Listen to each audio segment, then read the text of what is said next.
여러분 반드시 합격하실 겁니다.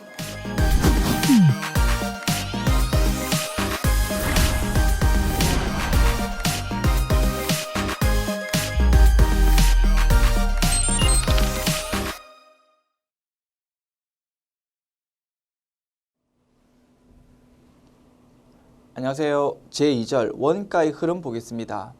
제조 원가가 발생하면 결국 제품 계정 과목으로 가고 팔리게 되면 매출 원가라는 비용으로 인식된다라고 했습니다. 그 부분에 대해서 조금 자세하게 분석하는 단원입니다. 출발합시다. 제조 원가는요, 세 가지 형태라고 했습니다. 재료비, 노무비, 제조 경비. 발생하면 일단은 제공품 계정 과목으로 간대요. 제공품 계정 과목의 의미는 아직 완성이 되지 않은 물건이다라는 뜻입니다. 제공품 계정 과목을 갖다가 12월 31일 결산일이 도래했다. 그러면 요 제공품 계정 과목으로 집계된 금액이 딱 멈추게 된다 이겁니다. 아직 덜 완성되었으니까. 됐죠? 자, 제공품 계정 과목으로 집계된 금액이 이제 제품으로 완성이 되면 제품 계정 과목으로 이제 이름을 바꾸어서 기록을 하게 될 것입니다. 그리고 제품이 외부에 팔리게 되면 이제 매출 원가라는 비용으로 그 이름을 바꾸게 될 것이다. 그래서 제조 원가에 대해서 돈이 나가는 지출은 요 단계이지만 비용은 언제 그 지출이 제품으로 완성이 되어서 팔렸을 때 그때 비로소 비용으로 처리된다 이겁니다. 됐죠? 자세하게 하나씩 뜯어 볼게요. 먼저 원가 요소라고 제목을 붙였습니다. 원가 요소는 제조 원가가 발생하는 요 단계 세 가지를 말한다. 됐죠? 그 중에서 재료비 먼저 볼까요? 재료비. 자, 사례 먼저 읽어볼게요. 기초 원재료 재고액은 100원, 단기 중 원재료 구입액은 500원, 기말 원재료 재고액은 200원이랍니다. 단기 원재료 사용액 400원 중에서 300원은 A 제품 제조에 사용된 직접 재료비고요. 100원은 여러 제품 제조에 사용된 간접 재료비이랍니다.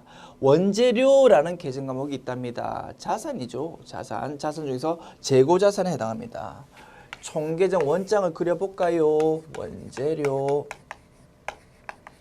자, 작년도 말 금액이 올해로 넘어옵니다. 그게 기초 원재료가 될 것입니다. 올해의 기초 원재료. 금액 얼마라고요? 100원이래요. 여기서 출발합니다. 재료를 500원 구입했대. 올해 현금 주고 구입했다라고 가정할까요? 그러면 대변에 현금 500원, 차변에 원재료 500원 이렇게 적으면 될 것이다. 그러면 총계정 원장 여기 왼쪽에 500원을 이렇게 기입하면 될 것입니다. 자, 기말의 원재료가 얼마라고요? 자, 기말 원재료 재고액이 200원이래요. 네 자리의 반대쪽에다가 기말 금액을 적고 이제 채워 나가면 되겠죠. 총계정 원장이 마감이 되면 왼쪽, 오른쪽 합계가 똑같아야 되고요. 왼쪽 합계 600원이고 오른쪽 합계도 당연히 600원입니다. 그러면 요 빈값이 얼마라고요? 당연히 400이지 뭐. 이러한 논리 우리 제3장 제2절 재고자산편에서 봤죠. 그것과 똑같은 로직입니다. 다만 그때는 계정 과목 이름이 상품 계정 과목이었고 지금은 원재료 계정 과목이다 이겁니다. 그래서 자, 왼쪽으로 집계되어 있는 금액이 600원인데 요거를 둘이 나눠 먹습니다. 기말 원재료하고 이번에 생산 과정으로 투입된 금액하고 두 개로 나눠 먹는다. 요 200원은 내년도 금액으로 싹 넘겨야 되고 그죠? 요거는 뭘로? 올해 제조하는데 투입이 되었다 이겁니다. 소비가 되었다, 투입이 되었다 이렇게 표현합니다. 소비, 투입 똑같은 의미입니다. 생산 과정에 사용을 했다 이겁니다. 그래서 말씀드렸습니다. 이 앞의 단원, 1절 단원 설명할 때도 잠깐 언급드렸습니다. 원재료를 돈 주고 산다고 그게 바로 제조 원가로 가는 건 아닙니다. 원재료 사기만 사고 사용도 안 하고 창고에 그대로 쌓아놓으면 그냥 재고자산으로 그대로 남아있는 것이다. 됐죠? 그래서 생산에 투입을 해야지만 언제 제조 원가가 되는 것입니다. 400원. 400원이 제조 활동에 투입이 되었는데 그 중에서 300원은 A 제품 만드는데 직접적으로 사용이 되었답니다. 그러면 그 부분은 제공품 A라는 걸로 바로 가면 됩니다. 나머지 100원은요. 공통적으로 사용한답니다. 그런 거를 간접 재료비라고 부른다고 했죠. 그래서 간접 재료비는 일단 제조 간접비 계정 과목으로 일단은 이름을 바꾸어서 기록을 해야 된다 이겁니다. 그게 단기 사용분 400원에 대한 계정 대체 부분입니다. 자, 원재료라는 계정 과목으로 기록되어 있지만 이제 요게 제조 활동이 투입이 되면 더 이상 자산이 아니거든요. 원재료라는 자산이 아니거든요. 다른 걸로 이름을 바꿔야 된대요. 차변 쪽에 기록되어 있는 원재료를 대변으로 적어서 감소시키고 원재료라는 자산 계정 과목을 감소시키고 다른 걸로 이름 바꾼대. A 제품 만드는데 바로 직접적으로 투입되었다고요? 그러면 제공품 A라는 걸로 이름을 일단 바꾼다. 그리고 공통적으로 사용되었다. 간접 재료비는 제조 간접비라는 이름으로 일단은 바꾼다 이겁니다. 그래서 이러한 과정에 대해서 총계정 원장을 한번 정리해 보면 이렇게 됩니다. 원재료 부분은 제가 여기 그린 거하고 똑같죠? 기초 원재료에서 단기 매입해서 기말 원재료 200원 남아 있으니까 400원 이번에 사용한 건데 투입한 건데 소비한 건데 이렇게 다 표현하면 똑같은 동의어입니다. 사용, 소비, 투입. 자, 이번에 400원 사용했는데 그중에서 300원은 제공품 A로 직접 가버리고요. 100원은 제조 간접비로 일단 간다 이겁니다. 총계정 원장을 표시해보면 됐죠? 자, 그리고 지금까지 본 게 원가 요소 중에서 재료비 부분이고요. 그 다음 항목 볼게요. 노무비입니다. 노무비. 자, 다음 원가 요소 노무비 보겠습니다. 노무비도 사례를 보면서 바로 설명할게요. 사례 읽습니다. 생산직 근로자의 임금에 대하여 단기 현금 지급액은 400원, 정기말 현재 미지급 비용 인식액이 100원, 단기말 현재 미지급 비용 인식할 금액이 200원이랍니다. 단기에 발생한 임금을 계산해 보니까 500원이 계산되는데 그 500원 중에서 400원은 A 제품 제조에 사용된 직접 노무비에 해당하고요. 100원은 여러 제품 제조에 사용된 간접 노무비로 분석이 되더랍니다. 하나씩 설명합니다. 작년도 말에 미지급 비용을 인식했답니다. 100원만큼 임금에 대해서. 생산직 직원한테 월급 주는 부분에 대해서는요. 임금이라는 계정 과목을 사용한답니다. 관리직 직원들한테 월급 주는 거는 급여라는 계정 과목 사용했다 그죠? 급여라는 계정 과목 사용하고 실계편에서 확인할 겁니다. 코드 번호 입력할 때는 800번대 코드를 입력하면 됩니다. 반면 생산적 직원들에 대한 월급에 대해서는 임금이라는 계정 과목을 입력하고 500번대 코드를 사용하게 되는 겁니다. 자, 임금이라는 제조원가, 그냥 우리는 그냥 쉽게 비용이라고 저는 설명할게요. 임금이라는 비용이 아직 돈은 안 나갔지만 발생주에 따라서 인식이 되더라 이겁니다. 작년도 말에 얼마로? 작년도 말에 100원으로 회계 처리 봅니다. 작년 말 회계 처리 차변의 임금 100원, 대변의 미지급 비용 100원 이렇게 회계 처리했다 이겁니다. 돈은 안 나갔지만 발생주에 따라서 이렇게 회계 처리했었다. 자, 올해 돈이 얼마 나갔습니까? 올해 단기 현금 지급액은 400원이다라고 언급되어 있다 그죠? 돈이 400원만큼 나갔답니다.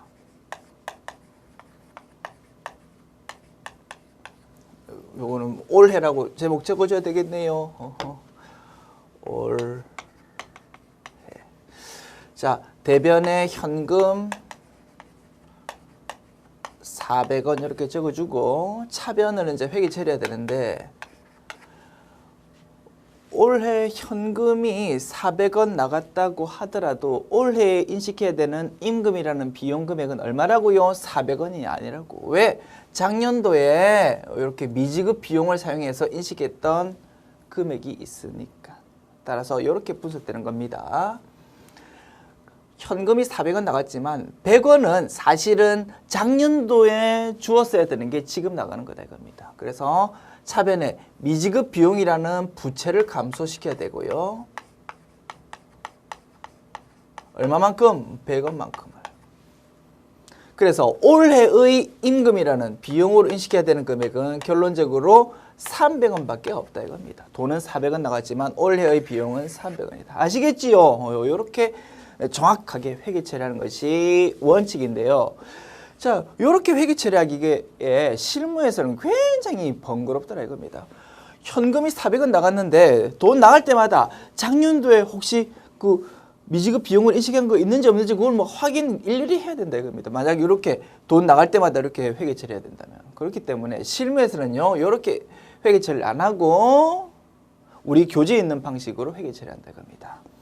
작년도 말에 미지급 비용이라는 계정 과목을 통해서 발생주에 따라서 비용 인식한 거 있으면 올해 1월 1일에 요 분계의 정반대 분계를 딱 입력을 해버린답니다. 차변의 미지급 비용, 대변의 임금이라고. 그래서 작년도 말의 회계 처리를 정반대로 회계 처리한다라는 의미에서 실무에서는 이러한 분계를 역분계라고 부른답니다.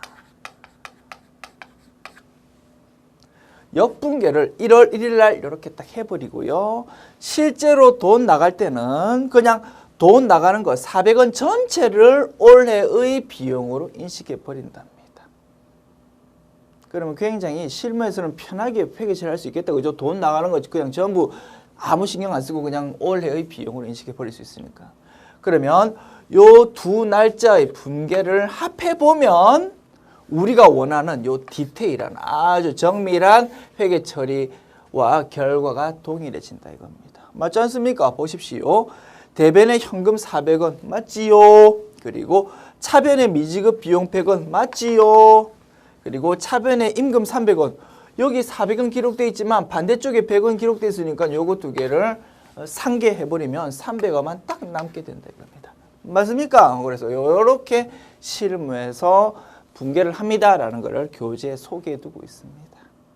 됐죠? 그렇게 요 두 분계를 분석해봤고요. 그리고 우리 사례에 있는 자료를 보면 올해 말에 보니까 또 미지급 비용으로 인식할 금액이 200원 있더라 이겁니다. 그럼 어떻게 회계 처리합니까? 12월 31일에 기말수정 분계를 통해서 대변의 미지급 비용 200원, 차변의 임금 200원 이렇게 이제 회계 처리할 거다 이겁니다. 됐습니까? 자, 이렇게 세 날짜의 분계를 해보았고요. 요 세 날짜의 분계를 가지고 임금 계정 과목에 대한 총계정 원장을 작성해 봅시다. 임금 비용이다 그지? 코드 번호만 500번대다 이겁니다. 비용이니까 나의 자리는 왼쪽입니다. 기초금액은 없습니다. 그죠? 비용이니까 0원에서 새로 출발한다. 자, 이제 하나씩 채워볼게요. 자, 요 1월 1일 분계를 통해서 대변의 임금이 100원 기록되어 있습니다. 이쪽에 100원 기록하고요. 현금 지급 시 분계에 따라서 차변 쪽에 400원이 기록됩니다.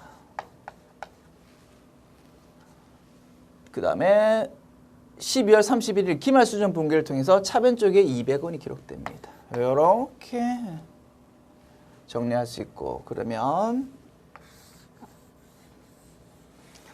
비용이니까 왼쪽에 잔액이 나타나는데 얼마가 나옵니까? 요 금액이 왼쪽 600원이고 오른쪽 100원이니까 600 빼기 100, 500원이 잔액으로 나온다 이겁니다. 이것이 발생주에 따라서 올해에 인식해야 되는 임금이라는 비용 금액이다 이겁니다. 됐죠? 그런데 요 500원 중에서 디테일하게 분석해 보니까 400원은 A 제품에만 투입이 되는 직접 농업이고 100원은 여러 제품 제조에 사용되는 간접 농업이라고 이렇게 분석이 되었다 이겁니다.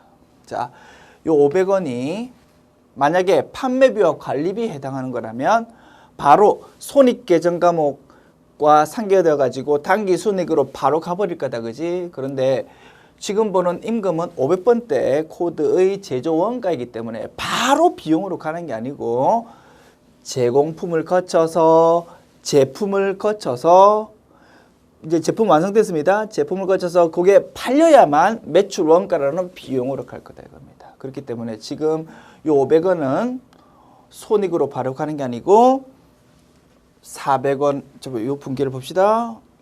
400원은 제공품이라는 이름으로 고쳐줘야 되고 100원은 제조 간접비라는 이름으로 고쳐줄 수밖에 없다 이겁니다. 총계정원장을 기록해보면 요 500원은 제공품으로 400원 가버리고 제조 간접비로 100원 간다 이렇게 표시할 수 있는 것이다. 됐습니까? 이것이 임금이라는 계정 과목에 대한 분석이었다. 자, 이제 조금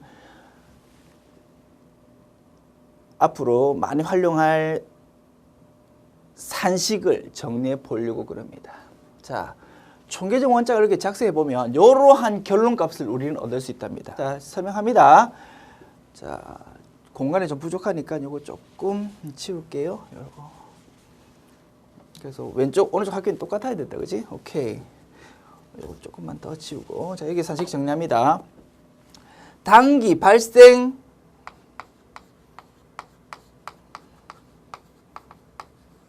노무비는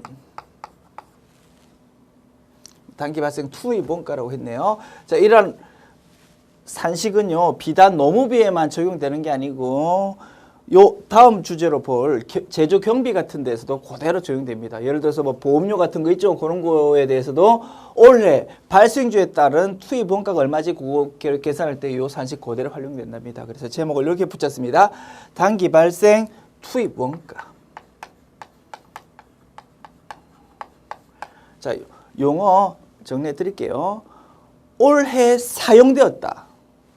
올해 투입되었다. 올해 발생되었다. 발생주에 따라서 계산한 금액이다. 뭐 그 세 가지 용어 동일한 의미입니다. 아시겠죠? 발생주에 따른 올해의 금액, 올해 투입된 금액, 올해 사용된 금액 세 가지는 동의어이다. 아시겠지요? 그래서 그 금액을 이제 한번 산식으로 정리해 본다 이겁니다. 원가니까 돈이 나갔을 겁니다. 그죠? 그래서 현금 지급액. 현금 지급액에서 출발합니다. 요 문제라면 400원이 될 거다. 그지? 현금 지급액에서 혹시 당기 말에 미지급 비용으로 인식해야 될 금액이 있으면 그거는 플러스 해야 될 거다 이겁니다. 발생주에 따른 임금 금액을 보니까. 당기 미지급 비용 있으면 플러스 하죠. 그리고 여기 요 뒤쪽으로 가버리면은 한 화면이 안 나올 수도 있겠네요. 조금만 제가 요거를 다시 메모합니다. 자, 보세요. 발생이라고 그냥 저는 메모합니다. 발생주에 따른 금액. 뭐 요거는 투입이라는 것과 사용이라는 것은 다 동의어다라고 말씀드렸습니다. 자, 발생주에 따른 금액은 일단 현금 지급액에서 출발한다. 현금 지급액. 여기서 단기에 보니까 단기 말에 미지급 비용이 있으면 더하자 이겁니다. 그리고 단기 말 입장에서 보니까 혹시 돈 나간 것 중에서 선급 비용이 있으면 빼야 될 거다 이겁니다. 그래서 단기 미지급 비용이 있으면 더하고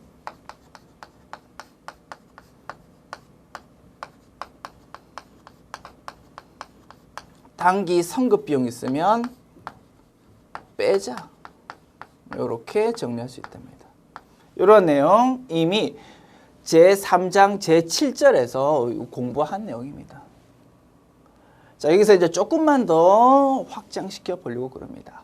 혹시라도 전기에 미지급 비용이라고 인식한 금액이 있으면 올해 1월 1일 날 이렇게 역분계를 해버리니까 올해의 발생주에 따른 임금 계산에 있어서는 그게 차감 성격으로 반영돼 버리다 이겁니다.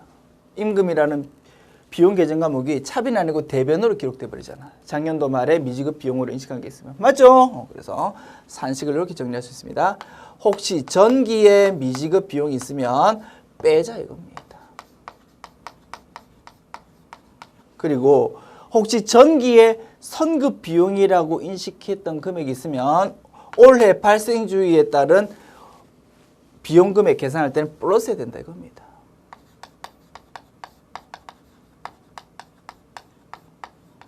이해는 어렵지 않을 겁니다. 보세요. 올해 돈은 하나도 안 나갔지만, 올해는 돈이 안 나갔지만 이미 작년도에 올해 분을 돈 주었다 이겁니다. 그러면 당연히 그 부분은 작년도 분기할 때는 선급 비용이라는 자산으로 회계 처리되어 있었겠지만 올해는 그 선급 비용이라는 자산을 없애고 올해의 비용으로 인식해야 되겠지 뭐. 맞습니까? 이렇게 산식을 정리할 수 있겠다. 요 산식 굉장히 많이 활용될 수 있거든요. 꼭 정리했으면 좋겠다. 어렵지 않습니다. 단기 미지급 비용이 있으면 더 해야 되고 단기 선급 비용이 있으면 빼야 된다. 요거는 우리가 이미 알고 있는 거고 여기서 전기 부분만 좀 확장시키자는 건데 전기는 단기와 정반대의 영향이다. 뭐 이렇게 기억하시면 되겠네요. 아시겠지요? 요게 우리 교재 중간쯤에 산식으로 정리되어 있다. 요게 뭐 다른 게 아니고요. 총계정 원장을 열심히 작성해 보니까 이런 성격이 있더라 이겁니다. 보십시다. 한 번만 더 확인해 볼게요. 임금이라는 비용에 대해서 올해 발생 금액, 올해 투입 금액, 올해 사용 금액을 계산해 보려고 하는데 결론값은 지금 500원 나올 겁니다. 출발점은 현금 지급액이더라 이겁니다. 그리고 단기 말에 미지급 비용 기록할 금액 200원 있으면 더하자 이겁니다. 그리고 전기에 미지급 비용 인식했던 금액이 100원 있거든. 요거는 뺄 수밖에 없다 이겁니다. 이렇게 계산이 되어가지고 500원이라는 값이 톡 튀어나오더라. 이렇게 결론 정리한 겁니다. 됐지요? 오케이. 자, 지금까지 본 것이 노무비에 대한 분석이었고 총계정 원장 다시 한번 정리합니다. 이거 우리 이미 그렸던 거다, 그지? 자, 임금에 대해서 총계정 원장 열심히 작성해 보니까 이렇게 발생주에 따른 금액이 500원만큼 톡 튀어나오는데 그 중에서 400원은 직접 노무비로 가고 100원은 제조 간접비로 가더라 이겁니다. 이렇게 정리해 보았습니다. 쉬웁니다.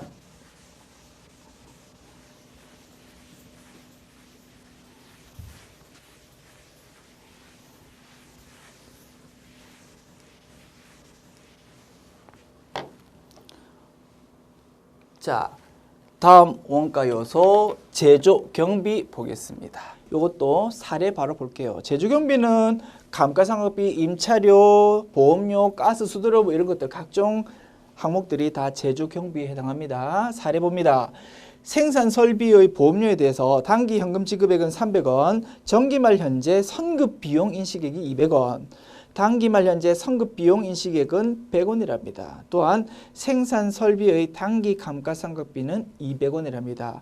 보험료하고 감가상각비라는 두 가지 제조 경비가 등장했습니다. 하나씩 볼게요. 자, 전기말 인식한 보험료 선급 비용에 대한 단기 보험료 가상 계산. 제목은 굉장히 길게 적었는데 무슨 뜻이라고요? 작년도 말에 있던 선급 비용에 대한 역분계죠. 자, 작년도에 차변의 선급 비용, 대변의 보험료 그렇게 회계 처리했을 겁니다. 그거를 올해 1월 1일에 정반대로 딱 반영시킨다 겁니다. 차변에 있던 선급 비용을 대변으로 적어서 없애버리고요. 차변 쪽은 보험료라는 걸로 기록을 딱 한다. 그리고 올해 보험료 줄 때는 주는 금액을 대변에 현금 300원 적고 그걸 전부 다 올해 비용으로 사실은 인식을 해버린다 겁니다. 요 두 가지를 딱 합해버리면 올해의 정확한 회계 처리가 자동으로 완성이 된다 이겁니다. 사실은 올해 보험료 300원 줄 때 이렇게 회계 처리해야 됩니다. 지금 300원 돈이 나가. 그러나 발생 주의에 따르면은 올해 비용으로 인식해야 되는 거는 300원이 아니고 500원이야. 왜? 200원은 올해 비용 부분이지만 작년도에 미리 준 거기 때문에. 말 됩니까? 그렇게 하는 게 디테일한 회계 처리지만 그거를 돈 줄 때 그것까지 고려하기 머리 아프니까 요거 이렇게 1월 1일 날 역분계로 반영하고 돈 줄 때는 그냥 이렇게 회계 처리함으로써 완성을 시킨다 이겁니다. 됐죠? 자, 그리고 단기 말해 보니까 요 준 300원 중에서 내년 걸 미리 준 부분이 섞여 있더랍니다. 그러면 선급 비용으로 발라내야 되겠죠? 그게 얼마라고요? 그게 100원이랍니다. 그러면 차변의 선급 비용, 대변의 보험료 100원 이렇게 채워 넣을 수 있겠다. 총계정 원장 그려볼까? 총계정 원장 보험료 비용이지 그지? 내 자리 왼쪽 0원에서 출발하고요. 자, 왼쪽에 200원 기록됐다. 왼쪽에 300원 기록됐다. 오른쪽에 100원 기록되었다. 이렇게 기록됐고 발생주에 따른 금액을 계산해 보면은 어떻게? 200원 플러스 300원 500원인데 여기 반대쪽에 100원 적혀 있으니까 400원으로 계산이 된다 이겁니다. 발생주에 따른 보험료 올해 금액. 요 400원은 제조 경비는 직접 경비든 간접 경비든 전부 다 뭘로 간다고? 제조 간접비로 간다고. 됐죠? 그러면 결국 차변에 있던 보험료 400원을 대변으로 적어서 없애고 차변 쪽에 뭘로? 제조 간접비로 이름 바꾸는 게 필요할 것이다. 그죠? 보험료 400원 대변으로 적고 차변 쪽에 제조 간접비로 보낸다. 자, 그리고 감가상각비라는 경비도 등장했다. 그죠? 그 금액이 얼마라고요? 200원이라고. 그래서 차변의 감가상각비 200원, 대변의 감가상각 누계액 200원. 감가상각 누계액은 뭐 생산 설비라고 되어 있으니까 뭐 기계장치에 대한 감가상각 누계액이다. 그렇게 보시면 되겠다. 그죠? 자, 그래서 이 부분도 제조 경비니까 제조 간접비로 가야 됩니다. 그래서 차변에 있던 금액을 대변으로 적어서 없애고 제조 간접비 금액은 결국은 400원 플러스 200원, 600원으로 이렇게 기록될 것이다. 이겁니다. 이게 제조 경비에 대한 회계 처리 부분이고요. 자, 이렇게 보험료에 대한 총계적 원장으로 확인한 부분을 우리 조금 전에 정리했던 공식에 또 끼워 맞춰 볼까요? 오케이. 자, 올해 현금 지급액은 얼마입니까? 올해 현금 지급액은 300원입니다.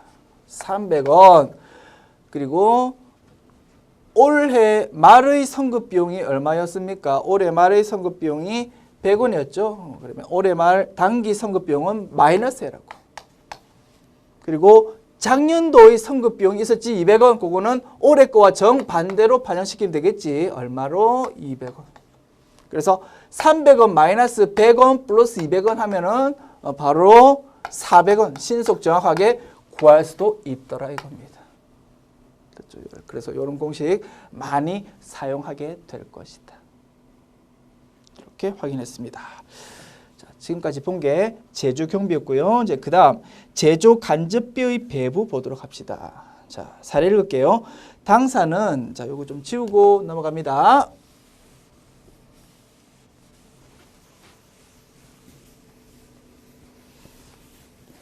제조 간접비입니다. 자, 요거는 이제 조금 전에 확인했던 세 가지 항목에 대한 총계적 원칙 확인입니다. 보험료 우리 열심히 이렇게 정리했던 부분. 그래서 400원만큼이 제조 간접비로 가게 되고요. 감가상각비 200원 금액 계산된 게 제조 간접비로 가게 된다. 그래서 제조 간접비로는 600원이 오게 되더라. 자, 이제 제조 간접비 부분 정리해 보려고요. 자, 제조 간접비로 집계된 금액은 얼마겠습니까? 이 앞에서 직접 재료비는 재원품으로 바로 갔고 간접 재료비가 있었죠. 금액이 얼마였냐면 100원이었습니다. 그리고 직접 노무비 재원품으로 가고 간접 노무비가 있었거든요. 그게 100원이었습니다. 그리고 조금 전 경비에서 두 가지 금액이 산출되었다. 그죠? 보험료라는 금액에서 제조 간접비로 오는 게 얼마였냐면 400원이다. 그지? 그리고 감가상각비에서 제조 간접비로 오는 게 200원이었다. 그래서 토탈 200원, 600원 해가지고 800원만큼이 제조 간접비라는 총계적 원장의 왼쪽으로 딱 집계가 되어 있는 상황이 될 겁니다. 됐죠? 요 800원이 이제 A 물건 만들 때 사용되었다면 제공품 A, B 물건 사용될 때 사용되었다면 제공품 B, C 물건이라면 제공품 C 이렇게 이제 갈라져야 되는 게 원칙입니다. 그런데 지금 단원에서는요, 그게 중요한 게 아니거든요. 뭐 이렇게 가르는 게 중요한 게 아니니까 단순화 시켰습니다. 그렇게 해서 문제 보면 사례가 어떻게 되어 있습니까? 당사는 단일 제품인 A 제품만 현재 만드는 상황이래요. 그래서 열심히 제조 간접비로 집계한 금액 요 800원을 전부 다 제공품 A로 좀 보내달랍니다. 됐죠? 왜? 사례를 좀 단순화시키기 위해서. 우리는 지금 확인할 거는 제조 원가들이 어떤 계정 과목을 거쳐서 어떻게 매출 원가로 가는지 그거 지금 구경하는 게 주 목적이니까 단순화시켰다. 됐죠? 그래서 제조 간접비 800원을 전액 A 제품의 제공품 계정으로 배부를 하기로 한답니다. 됐죠? 그래서 차변에 있던 제조 간접비를 대변으로 적어서 없애고 그거를 전부 제공품 A로 보낸다. 총계정 원장으로 보면 800원을 없애면서 제공품으로 이렇게 보내게 되는 것이다. 자, 지금까지 재료비, 노무비, 제조경비 항목에 대해서 정리했고요. 그 다음 주제로 넘어가도록 합시다. 자, 다음 주제 넘어가기 전에 기출 확인 문제가 있네요. 요거 먼저 풀고 넘어갈게요.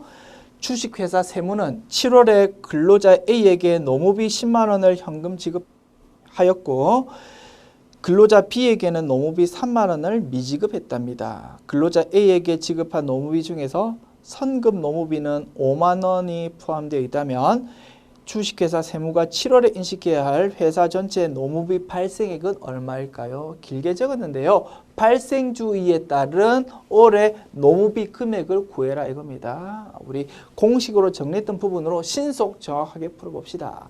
자, 노무비 중개 10만 원이래. 현금 지급액. 여기서 3만 원이 미지급되었답니다. 올해 말에 미지급 비용이 있답니다. 비용 더해야 되겠죠. 자, 올해 말에 선급 비용이 5만 원 있답니다. 빼야 되겠죠. 이렇게 하면 바로 구할 수 있겠네. 10만 원 플러스 3만 원 마이너스 5만 원 8만 원이 정답. 3번이 정답. 됐죠. 그래서 아까 우리 정리했던 공식을 딱 사용하면 신속 정확하게 풀 수 있을 것입니다. 그 다음 주제 제공품으로 넘어가 봅시다. 자, 이 부분도 사례 보면서 바로 볼게요. A 제품의 제조와 관련하여 단기 발생 직접 재료비는 300원, 직접 노무비는 400원, 제조 간접비는 800원이었습니다. 맞습니다. 이 앞부분 확인해 보시면 결과가 이렇게 나왔었다고.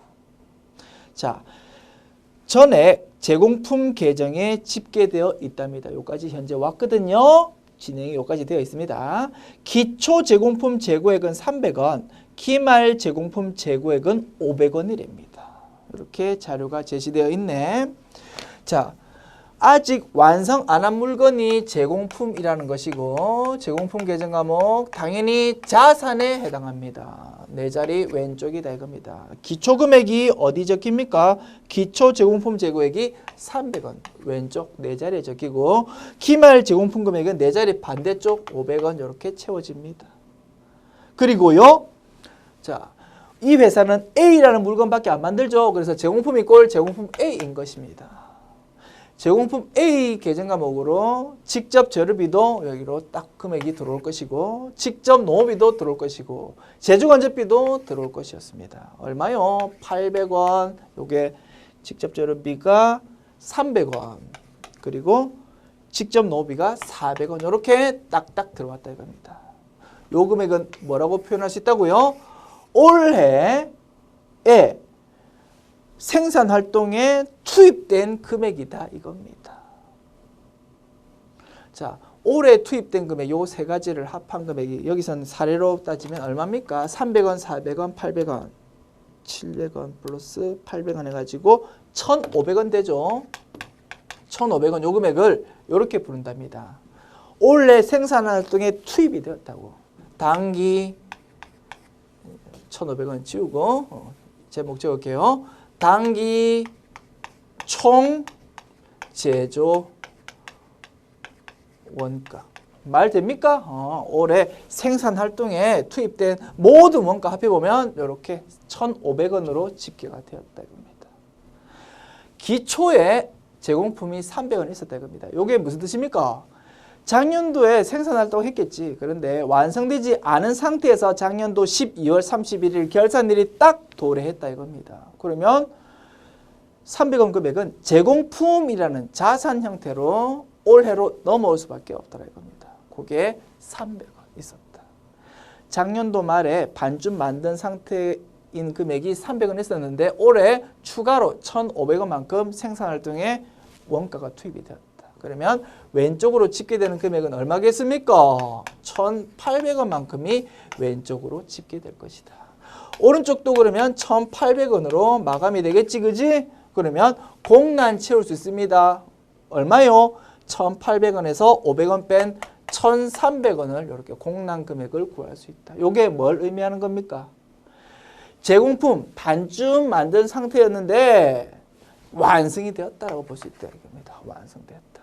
요거를 뭐라고 부르냐면 단기 제품 제조 원가라고 부른답니다. 요거는 단기 총 제조 원가고요. 요거는 단기 제품 제조 원가고. 말 됩니까? 요 금액이 이제 올해 제품으로 이제 가게 된다 이겁니다. 됐죠? 이름 잘 구분해 줍시다. 자, 그래서 요 1,400원을 제공품이라는 이름에서 제품으로 바꿔주죠. 그 분계가 이제 나온다 이겁니다. 얼마? 1,300원. 차변에 있던 제공품을 없애고 그거를 제품으로 이름 바꾼다. 총계정 원장으로 표현하자면 이렇습니다. 제공품 계정 과목 왼쪽으로 집계 열심히 되었는데 그 중에서 1,300원이 완성이 됐기 때문에 제품으로 가게 된다. 500원은 여전히 반쯤 만든 상태로 킴 아래에 남아있게 되었다 이겁니다. 이렇게 확인할 수 있겠다. 됐죠? 자, 그 다음 주제입니다. 이제 제품으로 왔습니다.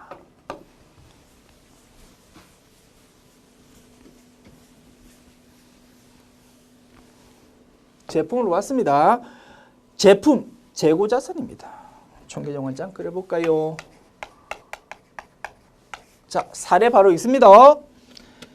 단기 완성된 제품의 원가는 얼마라고? 1,300원이었다고. 그리고 제품 계정에 그게 이제 집계되어 있는데 기초 제품 재고액이 600원 있었답니다. 제품 4자리 왼쪽입니다. 기말 제품이 200원 있었답니다. 자, 조금 전에 우리 총계정 원장 확인해 보니까 제품으로 올해 딱 이름이 바뀐 게 얼마였다고? 1,300원이었다 이겁니다. 그럼 왼쪽 합계가 1,900원 되겠죠? 오른쪽 합계도 1,900원 돼야 되고 그러면 이번에는 뭘로 표시할까? 동그라미를 표시할까? 요 금액을 이제 우리 공란으로 채울 수 있다. 얼마요? 1,900원에서 1,200원 뺀 1,700원. 이게 뭘 의미합니까? 제품으로 집계되어 있다가 기말 재고로는 이렇게만 남아 있답니다. 이게 팔린 거다 이겁니다. 상품 계정 과목을 떠올려 보십시오. 상품 계정 과목에서 왼쪽으로 집계된 거를 판매 가능 상품이라고 불렀죠. 거기서 기말 상품을 빼면 뭐였다고? 상품 매출 원가였다고. 똑같은 로직입니다. 제품 총계정 원장 왼쪽으로 쭉 집계되었습니다. 여기서 기말에 제품 남아있는 거 빼면 뭐라고? 팔린 거다 이겁니다. 요거는 제품 매출 원가다라고 표현하고요. 이 부분은 아까 뭐였습니까? 단기 제품 제조 원가였다 이겁니다. 분계로 표현하자면 차변에 있던 제품을 대변으로 적어서 없습니다. 얼마를? 1,700원을. 그리고 그 부분은 차변에 제품 매출원가로 기록하면 되겠다. 매출원가로 기록되어 있는데 여기 앞에 제품 이렇게 하면 더 정확하겠다. 그죠? 총계정 원장 요거 그린 거 다시 한번 확인해 볼까요? 이렇게 된다. 제품의 총계정 원장을 보면 기초 금액이 이렇게 있었고 이렇게 1,300원 왔거든. 이렇게 왼쪽으로 쉽게 되어 있었는데 요거 가지고 금액으로 따지면 1,900원입니다. 900원 가지고 이렇게 나눠 먹기를 하게 됩니다. 기말 재고 200원이니까 1,700원만큼이 매출 원가로 기록이 됩니다. 이게 1년의 원가의 흐름이었습니다. 어렵지 않죠? 사실은 우리가 알고 있는 회계 처리 방법만 알고 있다면 충분히 이해할 수 있는 부분입니다. 자, 이러한 근거에 따라서 우리는 실계편에서 제조 원가 부분이 있으면 차변에 기록하되 코드 번호 500번으로 이렇게 딱딱 기록을 하고 있었더라 이겁니다. 자, 지금까지 보았던 1년의 총계적 원장이 하나의 그림으로 쫙 모아져 가지고 우리 교재에 원가의 흐름 사례라고 딱 정리되어 있습니다. 그거 보시면 조금 더 한눈에 들어오실 수 있겠네요. 한눈으로 확인해 보실 수 있겠다. 자, 이제 제조 원가 명세서 보고 이번 주제 마무리하도록 합시다.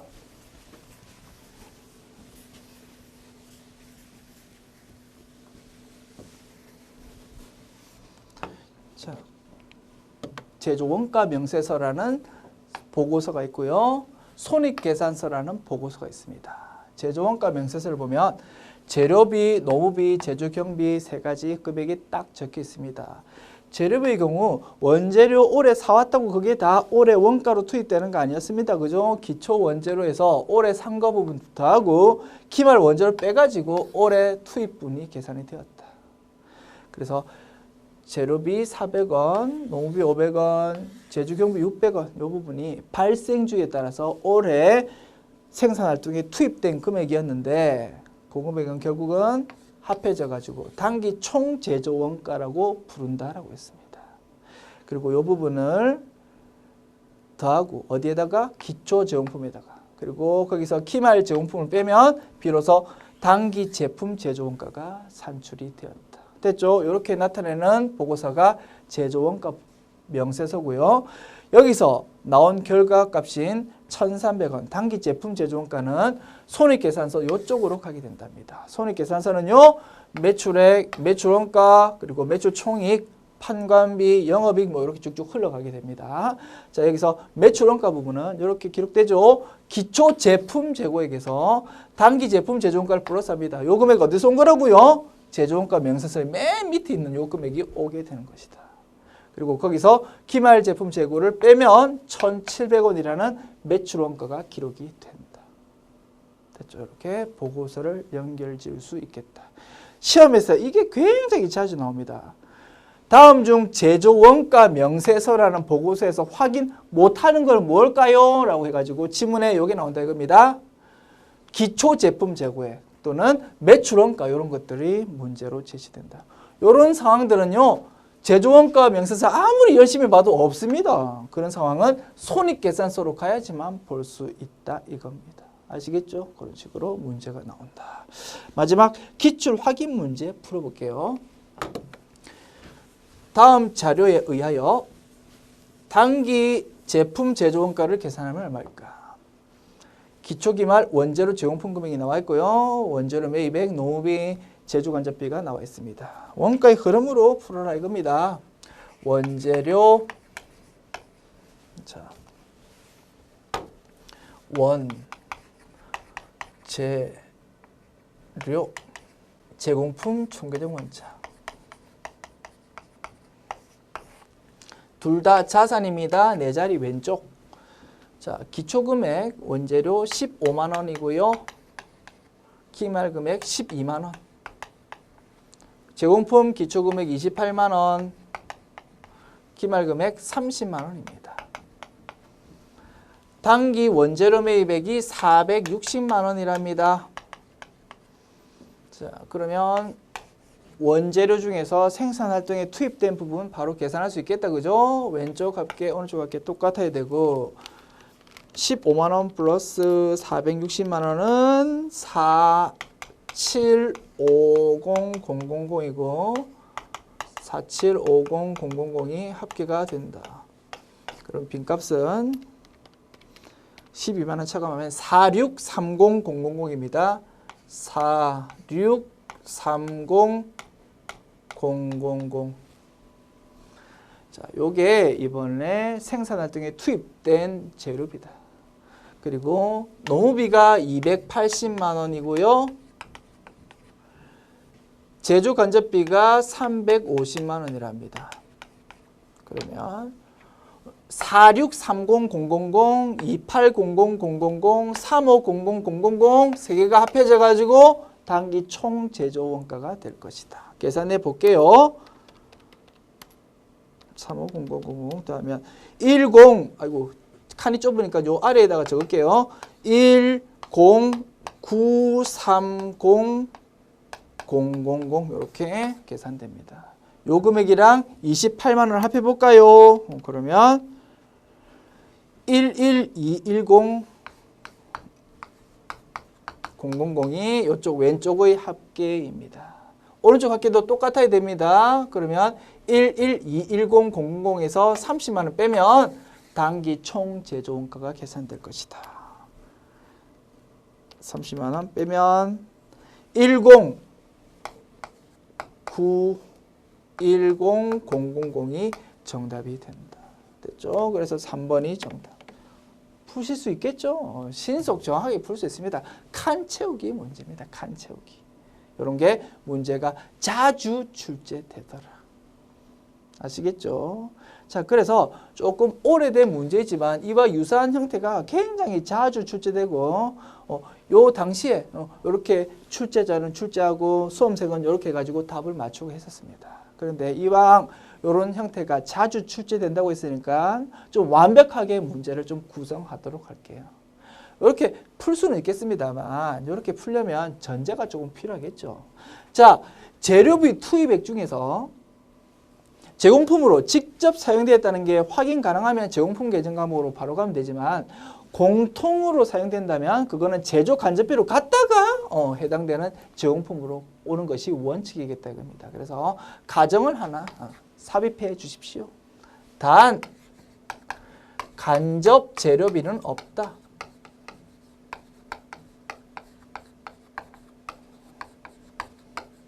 없다라고 가정을 좀 해주시면 조금 더 완벽한 문제가 될 것 같습니다. 그리고 노무비도요. 간접 노무비가 있으면 또 제조 간접비로 가야 된다. 그지? 그런데 제조 간접비 금액이 딱 제시되어 있잖아. 그러니까 요 자료도 노무비라고 하지 말고 단기 직접 노무비로 요거를 단기 직접 노무비 이렇게 좀 해 주십시오. 이렇게 하면 정확하게 문제가 완벽한 문제로 좀 보완이 될 것 같습니다.